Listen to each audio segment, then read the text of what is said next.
அப்போது எனக்கு முதல்ல உடல் வலி ரொம்ப பெயின், எப்படி பீரியட்ஸ் டைமில் பயங்கர பெயின் இருக்கும் எனக்கு, ரொம்ப கஷ்டமாக இருக்கும் எனக்கு. சரி அவங்க சொன்னதுனால நான் போனேன். போயிட்டோன்னே பார்த்தா அங்கே முதல்ல வந்து உடலுக்கு முதல்ல பயிற்சி கொடுத்தாங்க. காலையில் எழுந்து ஒரு 5 o'clock தான், 5 o'clock உடல் பயிற்சி செய்ய ஆரம்பிப்பேன் நான். ரொம்ப நல்லா இருக்கும்ப்பா. முடிக்கும் போது இந்த மகாராசன பயிற்சியெலாம் முடித்தேன்னா நான் உடம்பு பயங்கர ரிலாக்ஸேஷன் ஆகிடும்.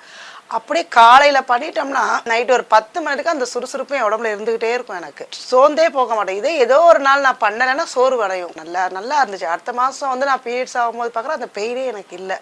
ரொம்ப நல்லா இருந்துச்சு. வெயிட்டும் நல்லா கம்மியாச்சு.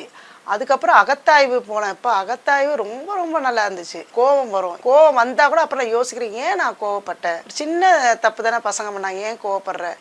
மனசு ரொம்ப லேசாச்சு. நம்ம செய்கிற தப்பையே நம்ம யோசிக்க சொல்லுது. நம்ம குடும்பத்தில் ஏன் இப்படி பிரச்சனை வருது, முதல்ல நம்ம வந்து நம்மளை சரி பண்ணணும் அப்படின்ட்டு யோசித்தேன். அப்புறம் 3 அகத்தாய்வு முடித்தோடனே எனக்கு ரொம்ப நல்லா இருந்துச்சு. நிறைய இப்போ தற்சோதனை பண்ணுறேன் நான். நம்ம பேசுகிறது அதே மாதிரி குழந்தைங்க தான் பேசினாலும் உட்கார வச்சு புரிய வைக்கிறேம்மா, இப்படி இருக்கணும், இப்படி பேசணும் அப்படின்னு புரிய வைக்கிறேன் நான்.